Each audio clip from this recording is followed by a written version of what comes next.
Assalamualaikum warahmatullahi wabarakatuh. Alhamdulillah, kita dah masuk fasal yang ke-15. Perkara yang paling bahaya bagi orang yang ingin menuju kepada Allah. Bismillahirrahmanirrahim. Kata Al-Habib Abdullah bin Alawi Al-Haddad rahimahullah ta'ala, yang bermaksud perkara yang paling bahaya bagi ahli suluk apabila dia bercita-cita untuk memiliki karamah dan kasyaf, dikenali sebagai tokoh, dia mahu dikenali sebagai tokoh yang aneh dan selalu zahirnya perkara-perkara yang bertentangan dengan adat. Maksudnya ini, yang paling bahaya sekali bagi ahli suluk apabila dia melakukan atau beramal bukan kerana Allah tetapi kerana dunia. Wah Ustaz, karamah dan kasyaf itu bukan akhirat. Karamah dan kasyaf itu, para ulama telah menyebut, karamah yang dianugerahkan kepada para awliya Allah itu umpama mainan untuk kanak-kanak, mainan untuk menghiburkan hati mereka, bukan untuk ditunjuk-tunjuk. Kasyaf, melihat, jangan minta kasyaf. Jikalau Allah beri kasyaf, Allah akan beri pada waktunya sendiri. Kita akan dapat tahu perkara itu sendirinya, bukan untuk kita beritahu orang, oh saya kasyaf, saya tahu apa yang awak lakukan. Tidak. Para awliya Allah tidak begitu. Tetapi para awliya Allah memiliki kasyaf. Allah anugerahkan kepada mereka kasyaf, dapat menyelami hati, lubuk hati manusia atau murid-murid mereka. Untuk apa? Untuk berdakwah. Seperti Al-Habib Ali bin Ja'far Al-Idrus, atau lebih dikenali sebagai Habib Ali Batu Pahat. Beliau kasyaf untuk berdakwah. Kasyaf ini satu amanah untuk berdakwah dengan orang-orang yang bertamu ke rumah beliau. Ramai. Ada seorang yang kononnya hakikat sehingga tidak perlu solat. Habib Ali tahu. Tetapi bagaimana cara Habib Ali, para awliya Allah ini, bukan Habib Ali seorang diri saja, tapi ramai lagi awliya Allah, mereka menegur orang-orang sebegini dengan hikmah dan bukan terus target dia seorang aja seperti apa, terus tembak. Tidak. Mereka ini menegur orang untuk menyedarkan orang. Kerana apabila kita target orang itu di depan halayak ramai, itu bukan menegur, itu menjatuhkan.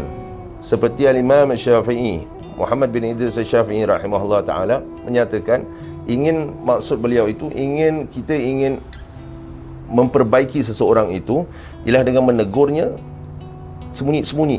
Jikalau terang-terangan menegur di hadapan orang, itu bukan untuk memperbaikinya, tetapi untuk menjatuhkannya, mengaibkannya.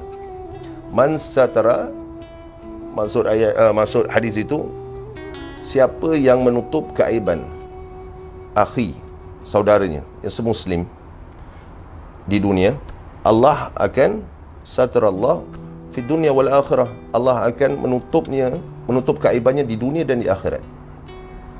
Jadi ada orang dia fikir, oh saya tahu. Ramai tak di antara kita yang kalau itu cakap suatu dah jadi, kita ada pernah coincidence, secara kebetulan kita ada berkata sesuatu perkara itu, kemudian perkara itu benar-benar terjadi. Itu sebenarnya cubaan untuk diri kita sebenarnya. Lepas tu bila terjadi, ada ataupun tidak kita keluarkan, menzahirkan kata-kata itu dengan menyatakan, ingat tak saya dah cakap hari itu, ingat tak gini, kan betul tak saya cakap hari itu. Banyak di antara kita itu, apa yang ingin kita buktikan dengan kata-kata begitu? Melainkan seorang guru kata kepada muridnya, bukankah aku telah menegur kamu begitu begini? Okeylah, bukan di depan halayak ramai. Dan ramai orang juga yang ingin menjadi seperti wali majzub. Saya kenal ramai orang yang solat tahajud, kemudian berpuasa, kemudian dia nyatakan kelebihan-kelebihan dia. Oh, ana kalau begini, ana dapat ni, ana tahu begini-gini. Apa? Dia nak jadi orang yang aneh. Maksud aneh ni macam mana? Orang tengok dia macam tak betul, sebab dia suka dipanggil sebagai wali majzub. Wali majzub ni Allah telah memberi jazbah, Jazbah terus merasakan kebesaran Allah. Connection, perhubungan antara wali majzub ini dengan Allah sangatlah dekat sehingga tidak ada hijab. Sebab itu antara mereka dengan dunia ini tidak ada apa-apa, seperti orang gila. Ada yang tidak solat sebab apa? Sudah terlepas tuntutannya, kerana sudah hilang akal kerana Allah. Ini kalau nak terangkan boleh jadi fitnah. Ramai orang tidak akan faham, terutamanya golongan-golongan tertentu yang tidak percaya kepada para awliya Allah. Ini jazbah. Ini ada perjalanan para ahli-ahli sufi dulu, sehingga mereka menyatakan dalam seperti kitab Al-Hikam. Apa kitab Al-Hikam ni menyatakan, Al-Imam Ibn Atta'illah, ulama besar, ada perkara-perkara di dalam kitab Al-Hikam ini, beliau sedang mabuk cinta dengan Allah. Orang yang sedang mabuk ini kata-kata yang begitu mendalam sekali. Sebab itu perlu berguru kalau kitab Al-Hikam. Jangan suka-suka baca. Ada yang menyatakan apa? Aku Allah. Dan ahli hakikat menggunakan ini. Bagaimana mungkin orang yang mau belajar perkara-perkara gini tentang tauhid menyatakan dia Allah? Tapi khusus untuk orang itu saja, kerana dia sudah mabuk. Dia rasa antara dia dengan Allah itu. Tetapi untuk kita tidak boleh. Ini perlu diperbetulkan. Di bawah jubah aku ni hanya ada Allah. Sebab dia sudah mencapai taraf ma'rifat yang terlalu tinggi. Kerana keilmuan mereka itu tidak dapat mereka sembunyikan jazbah mereka itu. Kecuali seperti orang-orang seperti Syekh Abdul Qadir Al-Jailani. Itu wali yang terlampau alim, yang begitu alim dan juga senantiasa bersama Allah. Beliau boleh kontrol, kontrol dalam bahasa Melayu, mengawal perasaan itu. Sebab itu kata-kata beliau ini masih tetap boleh digunakan. Tetapi kalau awliya-awliya Allah yang lain, mereka ada mabuk cinta dengan Allah, itu kita tidak boleh gunakan kata-kata begitu. Untuk mereka khusus. Faham ya? Macam saya cinta isteri saya. Contoh, saya cinta isteri saya. Cinta isteri saya kata dengan isteri saya begitu, begini, begitu, begini. Orang lain, adik-beradiknya pun cinta isteri saya begitu. Tetapi boleh tak macam menyatakan seperti apa yang saya katakan kepada isteri saya? Tidak. Tapi masing-masing perkataannya cinta, kenal. Contohnya begitu. Faham ya? Boleh ya? Jadi para awliya Allah ini, kita kalau ada yang kata begitu hakikat ini, kita tidak boleh ikut sebegitu. Mereka tu benar, tapi khusus untuk mereka, bukan untuk orang seperti kita. Sebab tu kata-kata seperti Ana Allah, aku Allah, itu tidak boleh gunakan untuk diri kita. Sebab kita belum mencapai makrifat begitu. Orang yang mabuk di lamun cinta akan mengeluarkan kata-kata orang yang mabuk di lamun cinta. Cinta kerana Allah lain. Jadi ada orang-orang yang hendak dikenali aneh.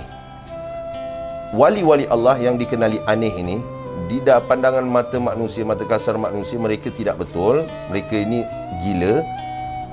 Jikalau kata mereka gila, kalau orang Indonesia bilang apa, mereka cuekin aja.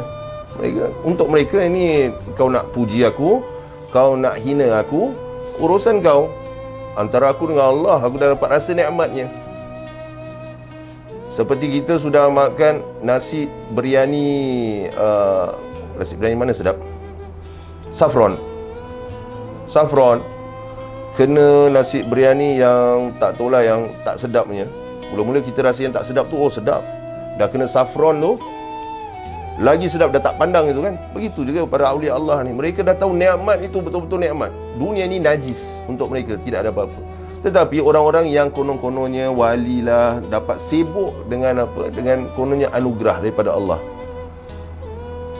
Cuba kata pada mereka, ente gila. Marah tak? Marah, mereka marah. Selagi mereka masih marah, orang menyatakan mereka gila, selagi itu mereka bukan wali. Kerana para awliya Allah, mereka tidak kisah dengan pujian daripada manusia, tidak kisah penghinaan daripada manusia, kerana mereka takut penghinaan dari Allah dan mereka hanya mengharapkan redha dan pujian Allah saja. Sesungguhnya perkara ini tidak akan berlaku kepada orang yang sangat-sangat ingin kepadanya Zahirnya hal ini di tangan orang-orang yang tidak suka berlaku pada dirinya. Maksudnya, perkara-perkara yang kasyaf dan keramat ini, siapa yang mencari-cari karamah, siapa yang nak anugerah-anugerah kuno daripada Allah dan kasyaf daripada Allah, tidak akan sekali-sekali Allah beri kepadanya, kerana akan menjadikan dia sombong. Melainkan orang yang berusaha untuk mendapatkan hidayah Allah, Allah akan beri. Sebab untuk dekat pada Allah. Tetapi jikalau hendak karamah, hendak kasyaf, itu hanyalah rahsia daripada Allah. Allah beri pada siapa dia suka. Faham? Kita beramal ini, kalau hendak karamah, hendak kasyaf, ini hanyalah cinta dunia. Dunia ini najis. Zahirnya hal ini di tangan orang-orang yang tidak suka berlaku pada dirinya. Allah akan beri pada orang-orang yang tidak suka. Dia tidak mahu dipandang orang. Siapa yang masih mahu dipandang orang, siapa yang sibuk berselfie, siapa yang bermacam-macam lagi lah, Facebook post, sekejap-sekejap muka kau, sekejap-sekejap muka kau. Angelina Jolie pun tak ada sekejap-sekejap muka dia. Sekejap muka kucing dia, muka anjing dia. Jadi kau sekejap-sekejap muka kau, sekejap-sekejap muka kau pergi pasar. Nak pergi pasar ni, durian murah, muka kau juga cakap pasal durian, tak ada gambar durian, muka kau juga terselit. Itu orang masih lagi mencari-cari keredaan manusia. Siapa yang mahu keredaan manusia akan jauh daripada pandangan dan keredaan Allah. Seandainya berlaku juga kepada orang-orang yang begini, perkara-perkara karamah dan kasyaf, ia sekadar apa? Istidraj. Apa itu istidraj? Apa itu istidraj? Salah satunya, terjemahannya di sini istidraj dalam hal ini ialah gangguan daripada syaitan. Karamah yang Allah beri, apa maksud karamah? Karamah adalah kemuliaan. Karim, kiram, karamah. Orang Melayu panggil keramat. Sebab para aulia Allah ni ada karamah. Jadi dia ada karamah, orang Melayu panggil, pergi mana keramat Habib Noh dululah. Sekarang banyak orang panggil makam. Makam itu bukan kubur. Makam itu kedudukan yang istimewa, ada kedudukan. Karamah ini seperti, dan juga kasyaf ini, jikalau seorang dapat karamah, dia fikir daripada Allah, memang daripada Allah, tapi itu adalah gangguan syaitan.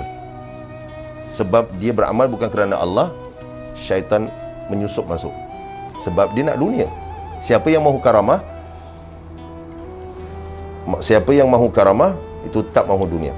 Dan kasyaf, para aulia Allah ni kasyaf, mereka dapat menembusi alam malakut.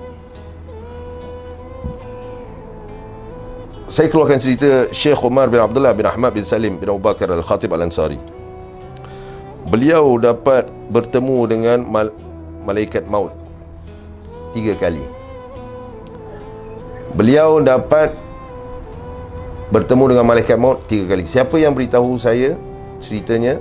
Direct daripada anaknya, Syekh Ali bin Omar Al-Khatib. Siapa yang beritahu kepada Syekh Ali, atau saya panggil beliau Abang Ali? Siapa yang beritahu? Syekh Umar Al-Khatib sendiri rahimahullah yang beritahu kepada anaknya. Direct. Apa kata Syekh Umar Al-Khatib kepada anaknya? Ceritanya panjang, tapi saya cut short bab itu saja. Sebab kalau saya nak masuk cerita lain, nanti macam cerita Hindustan. Sebenarnya intinya itu aja, love. Tapi dia masuk, dia pergi golek, dia pergi tembak, tak kena lah. Jadi kita ambil itu saja. Syekh Umar Al-Khatib kata pada anaknya, aku sudah didatangi malaikat maut, berhadapan, face to face. Kalau prison face to face visit, face to face. Tapi malaikat maut kemudian berlalu pergi. Dah waktunya tu. Yang kedua kali datang lagi, berlalu pergi. Sebab apa Syekh Umar Al-Khatib sebut? Sebab murid-murid aku mendoakan aku, orang-orang saudara-saudara aku, kerabat-kerabat aku mendoakan aku. Syekh Umar, umrak tawil. Syekh Umar, umur kau panjang. Allah panjangkan umur kau, Syekh Umar. Jadi kerana doa ini menunjukkan, sebab itu para aulia Allah, para orang-orang soleh, ulama-ulama yang soleh, mereka menyatakan sesuatu untuk iktibar, untuk memberi manfaat dalam berdakwah. Menunjukkan ajal maut ini boleh ditundakan dengan doa. Tapi yang di Lauh Mahfuz itu sudah terletak, tertulis kita akan meninggal bila. Tapi yang lapisan kedua itu boleh ditundakan dengan sedekah, menyambung silaturahim, antaranya dengan berdoa. Tapi yang sudah tetap juga. Bawah ni pun tetap juga, tapi masih boleh diubah-ubah. Faham ya? Jadi bertemu dengan malaikat. Ini orang kita sibuk, konon-konon wali. Saya ni ni bukan wali, ini konon-konon wali KKW. Konon wali. Sekarang COVID-19 kita tak pakai KKW, kita pakai K2W. Konon wali. Dia kata apa? Saya ni ada kelebihan lah. Cakap itu kita dah tahu lah. Jangan layan sangatlah orang ini. Nanti dia cakap lagi, saya ni tak tahu lah, saya daripada dulu saya ada macam third eye tau. Boleh nampak Pontianak, boleh nampak toyol. Itu macam punya kelas ke kau ni? Nak tengok jin, syaitan. Apa yang specialnya? Ada pendeta-pendeta agama luar, bukan Islam, pendeta-pendeta, mereka pun boleh nampak juga benda-benda syaitan begini. Jadi apa bezanya mereka dan orang-orang yang bangga dengan boleh nampak jin, toyol, Pontianak, polong, pondan termasuk tak? Tak.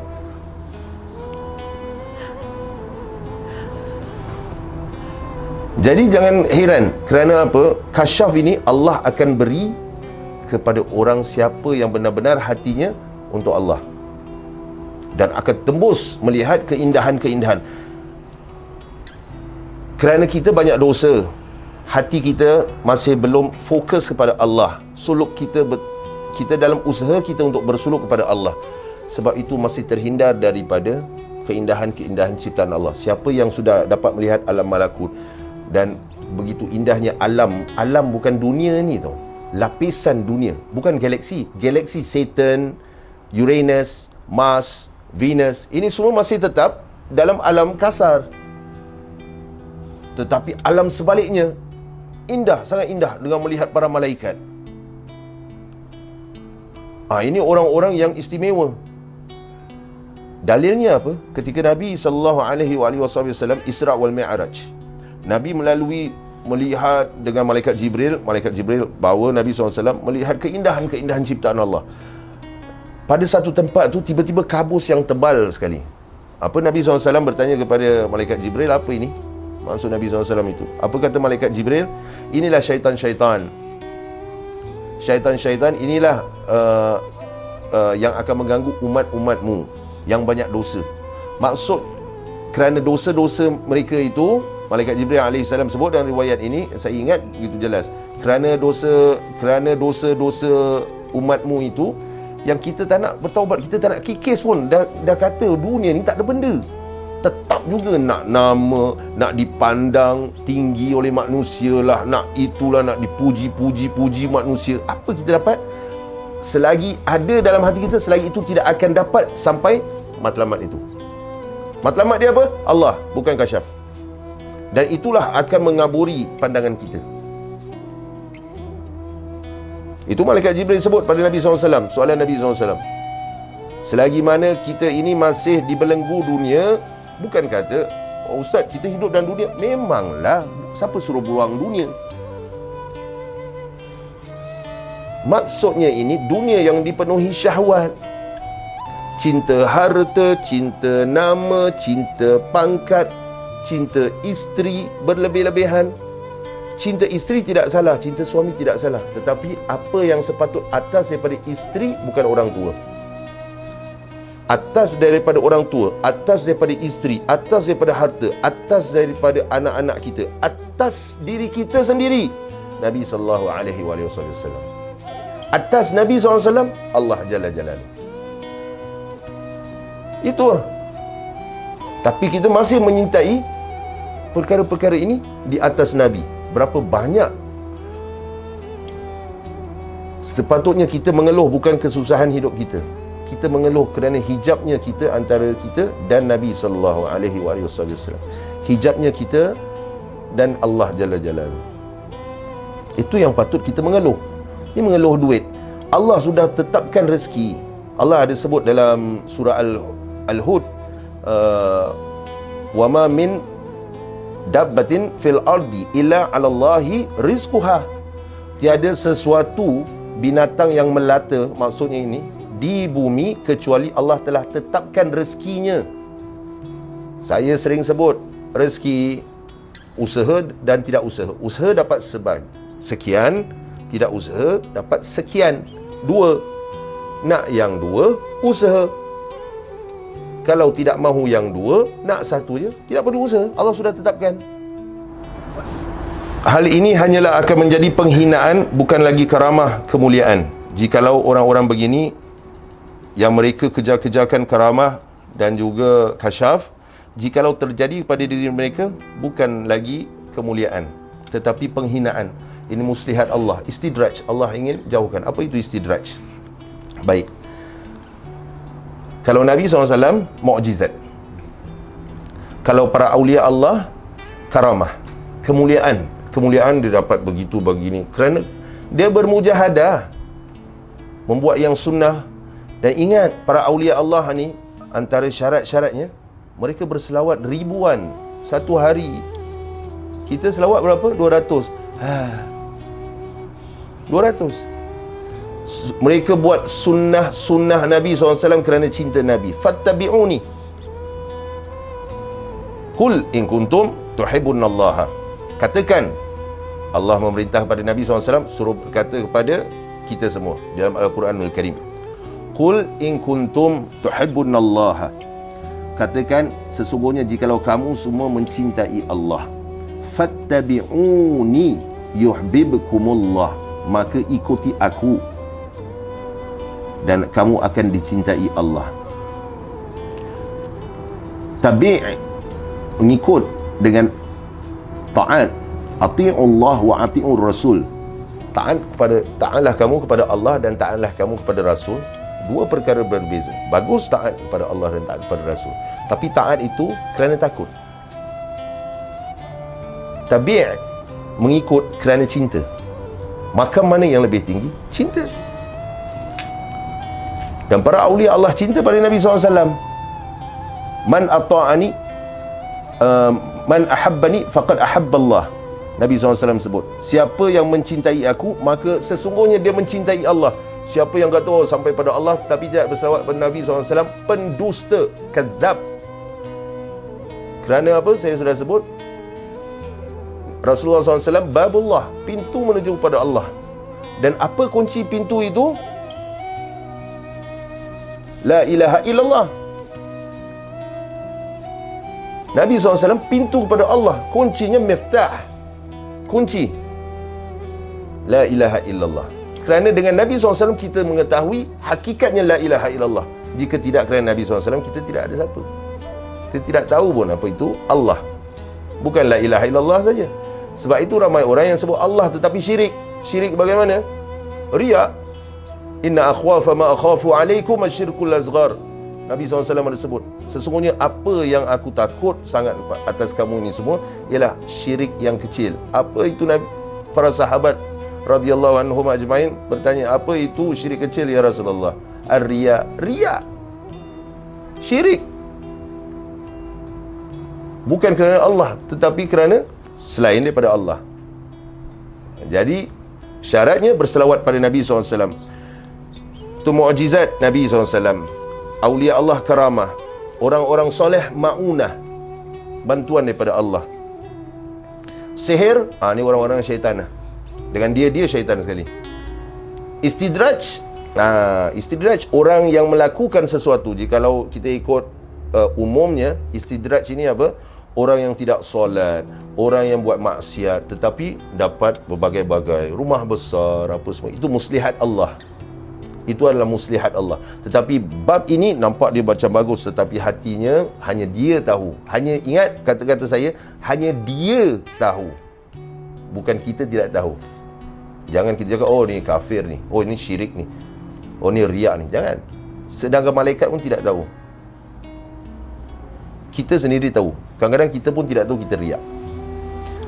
Jadi istidraj orang-orang begini bukan kerana Allah akan dapat begini, tetapi tidak sama seperti para awliya Allah dapat. Sebab tu mereka ada berbuat merepek-repek juga orang begini. Tidak sama seperti awliya Allah. Mereka dapat melihat jin saja. Jin yang berupa seperti malaikat. Tertipulah mereka. Istidraj. Istidraj ini adalah muslihat Allah yang mana na'udzubillah minta dijauhi daripada kita dan zuriat keturunan kita. Kerana muslihat daripada Allah untuk menjauhkan kita daripada Allah sendiri. Sedangkan Allah itu garib. Allah itu paling dekat. Dekat. Seumpama dekat dengan urat kita. Tetapi ini Allah nak jauhkan kita daripadanya. Bukankah itu hina sehina-hinanya? Istidraj. Bagaimana kita boleh bangga? Para awliya Allah, diorang dapat berbagai-bagai kemuliaan, mereka tidak bangga. Untuk menghiburkan mereka saja dan untuk berdakwah, memudahkan mereka berdakwah. Ya. Jikalau seseorang ahli suluk yang dikurniakan hal-hal karamah, hendaklah ia bersyukur kepada Allah. Namun jangan sibuk dengan hal-hal itu.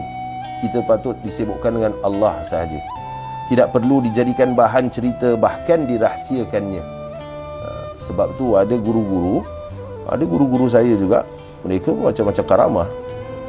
Kita tahu. Orang yang bagi tahu. Dia tak ada sibuk bagi tahu. Saya tak pernah nampak karamah guru saya. Orang cerita dengan saya. Mata dia nampak bintang tiba-tiba sparkling, tapi dia rahsiakan. Mak bodoh. Dia rahsiakan. Buat apa nak bagi tahu?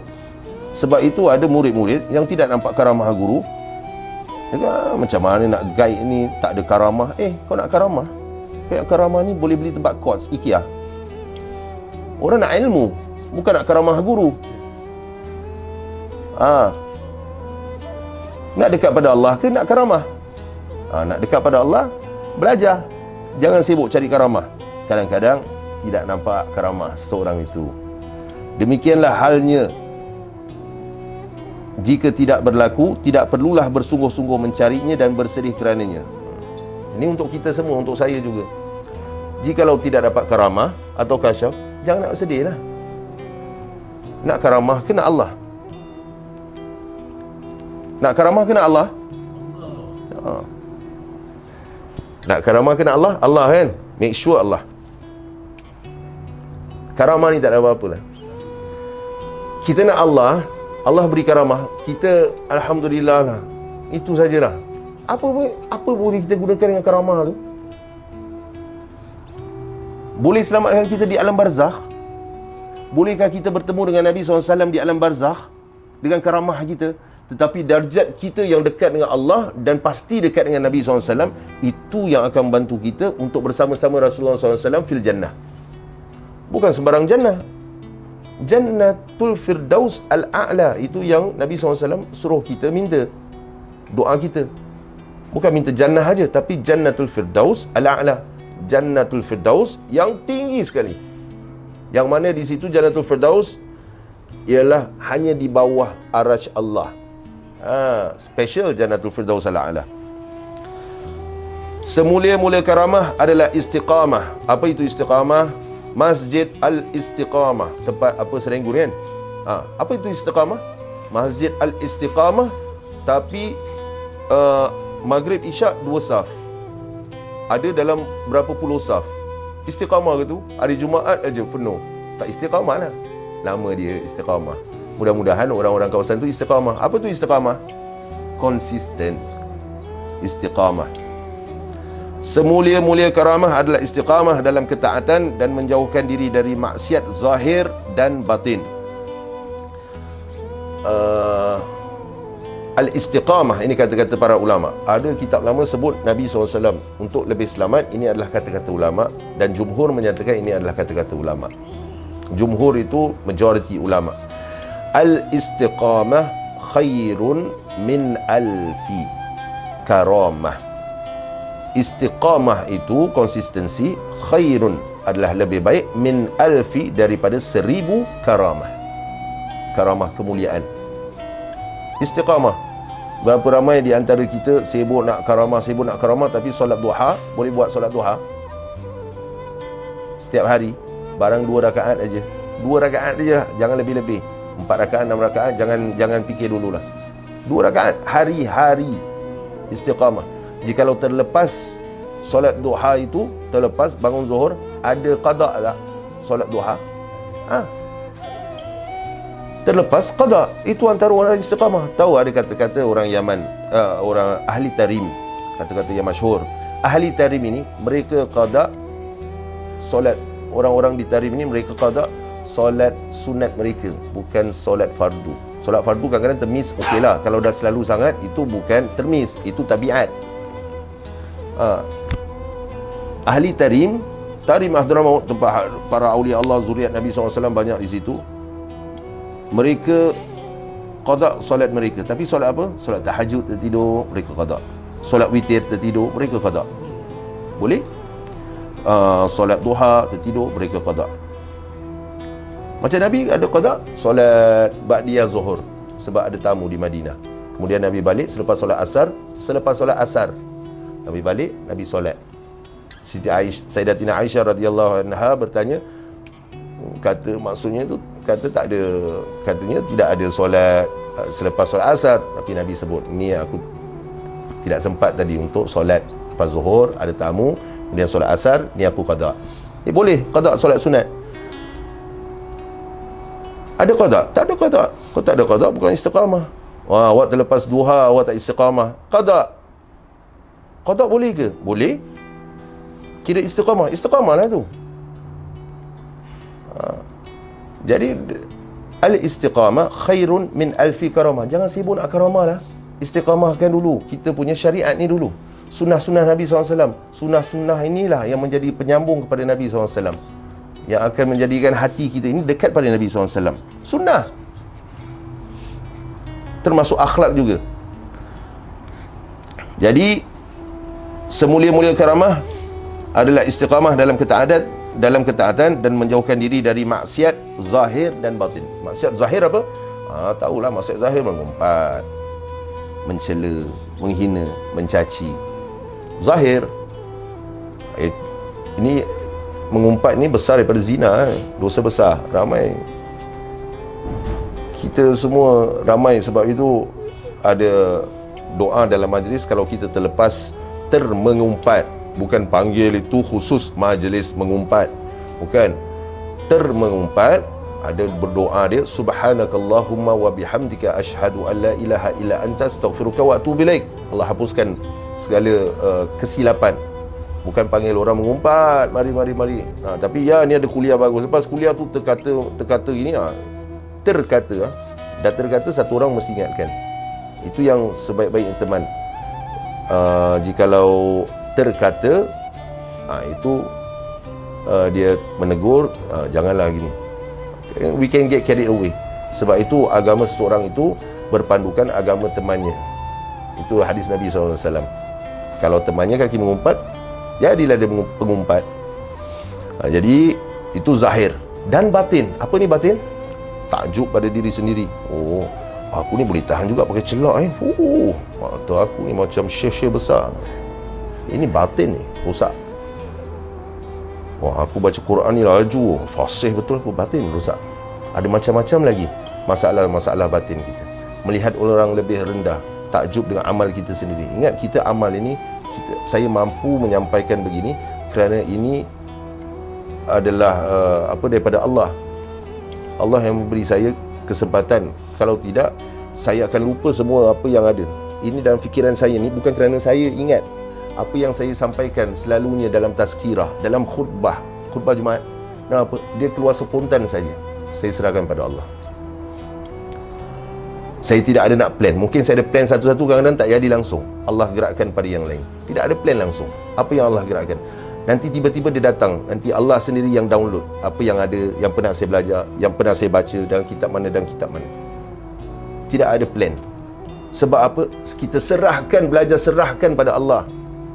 Kita pandai ni bukan kerana kita pandai. Ya, kita disuruh usaha belajar. Tetapi apakah kerana belajar tu pandai? Kenapa ada budak yang belajar siang malam tetapi tetap fail exam?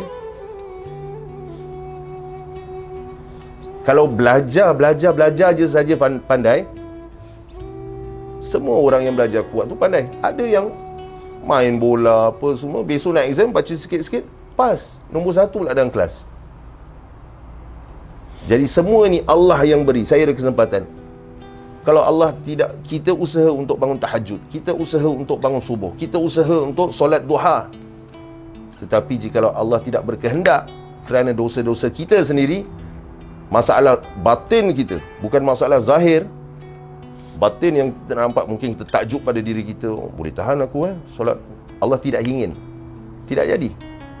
Tidak ingin Allah melihat muka kita, itu yang paling takut.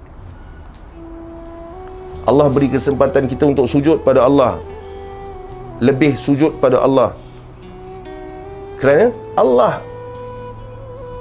Tetapi jikalau Allah tidak beri kesempatan kita untuk sujud pada Allah, malahan Allah beri kita harta yang banyak, bersedialah untuk semakin jauh daripada Allah. Itulah istidraj.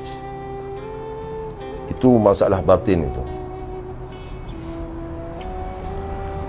Makanya setiap individu mestilah beristiqamah dengan betul dan sempurna daripada segi zahir dan juga batin. Niscaya segala yang di langit dan di bumi menjadi pembantu kepadanya. Khidmat inilah yang menyingkap sedikit demi sedikit jalan kepada membukakan terhadap Allah. Istiqamah. Kita buat ni semua, Allah beri kita kesempatan untuk dekatkan lebih pada Allah. Allah tidak perlukan kita lah. Allah dah memang Allah sendiri. Allah hendak kita dekat padanya. Kerana apa? Kerana siapa? Kerana Rasulullah sallallahu alaihi wasallam. Kalau bukan kerana Rasulullah sallallahu alaihi wasallam, kita ni tak ada chance lah Allah kasih macam-macam peluang. Umat-umat dahulu beribu-ribu tahun, berapa banyak Nabi, seperti Nabi Nuh AS, Nabi Musa AS, berapa ratus tahun berdakwah, berapa ramai umatnya, hidup panjang. Cuma segelintir saja dekat. Tapi ada dalam riwayat, tidak diciptakan syurga dan neraka kecuali untuk Muhammad sallallahu alaihi wasallam. Dan Nabi SAW tidak redha untuk masuk ke dalam syurga selagi umatnya tidak ada di dalam syurga.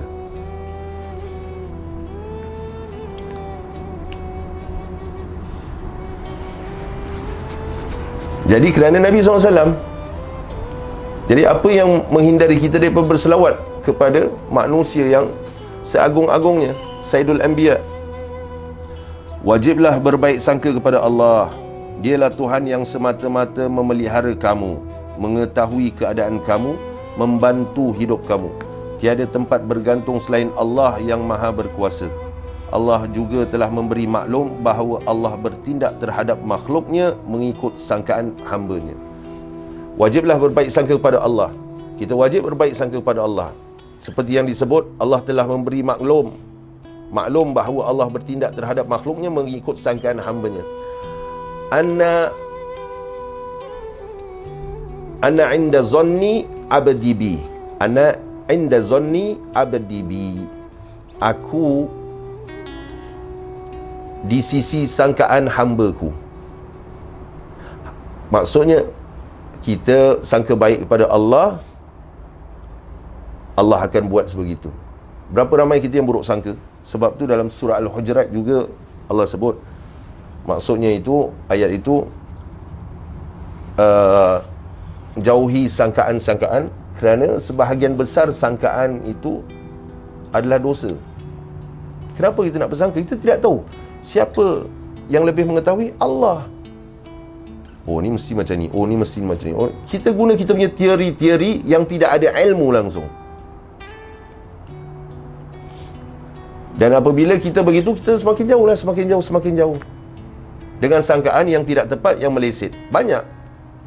Sebab itu, pentingnya kita menuntut ilmu juga. Talabul ilm faridatun ala kulli muslim. Tuntut ilmu itu adalah fardu ke atas setiap orang Islam, lelaki maupun wanita. Apabila kita tidak menuntut ilmu, kita akan berburuk sangka kepada Allah. Seperti saya sebut dalam khutbah tadi siang, sering orang kata apa? Hidayah milik Allah. Hidayah milik Allah. Allah beri hidayah pada siapa yang dihendak beri hidayah. Betul tak? Ramai di antara kita dengar tu kan, selama ni lah. Jadi orang yang tidak masuk Islam, kita cuekin aje lah. Oh Allah, dia belum dapat hidayah. Jadi Allah zalim lah. Jadi orang yang bertatu, orang yang minum arak itu semua, Allah zalim lah. Jadi kita tak, kalau ada antara kita tidak mahu bertaubat, oh belum dapat hidayah Allah. Ada yang tidak bertudung, disuruh bertudung, tutup aurat. Bukan bertudung lah, tutup aurat. Ramai juga bertudung tapi tak tutup aurat, kan? Jadi oh saya belum dapat hidayah Allah. Jadi semua salah Allah. Sebab itu saya kata ilmu ni penting. Dalam surah Ar-Ra'd Allah sebut apa? Innallaha la yughayyiru ma biqaumin hatta yughayyiru ma bi anfusihim. Sesungguhnya Allah tidak akan mengubah nasib satu kaum sehingga satu kaum itu merubah diri mereka sendiri. Maksudnya ini, jikalau kita tak nak dekat dengan Allah, Allah tidak akan buat apa-apa. Dan tafsiran ayat ini, Allah beri hidayah kepada siapa yang nak hidayah. Hadiah, hidayah, hadi, huda, ini semua dalam satu perkataan ni. Siapa yang nak hadiah, kita beri hadiah lah. Dia tak nak hadiah dah, tak perlulah. Oh, habis ustaz ada orang bawa Harley Davidson, cerita tu Mak Saleh tu orang macam Chicano, dia ada tattoo, dia bawa Harley Davidson, tiba-tiba dia mimpi gini. Allah tahu apa yang dalam hati hambanya itu. Hendak jalan yang lurus. Kita ni bukan, we are not a judge. Macam mana judge district court ke, magistrate ke, mana-mana district judge pun, di Yaumul Qiyamah mereka akan tetap dihakimi oleh Al-Hakim, yang maha bijaksana, yakni Allah Subhanahu wa ta'ala. Jadi Allah akan beri hidayah kepada siapa yang nak hidayah. Bukan hidayah milik Allah, hidayah milik Allah. Diri kita ni milik Allah, isteri kita ni milik Allah, bukan milik kita. Tanggungjawab amanah untuk kita. Anak-anak bukan milik kita, milik Allah.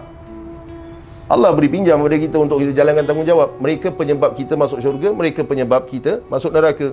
Kerana kita juga tidak jalankan amanah dan tanggungjawab.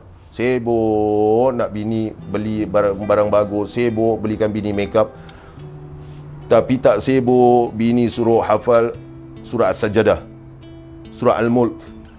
Tidak sibuk suruh bini selawat ke atas Nabi SAW. Sibuklah bermacam-macam hal.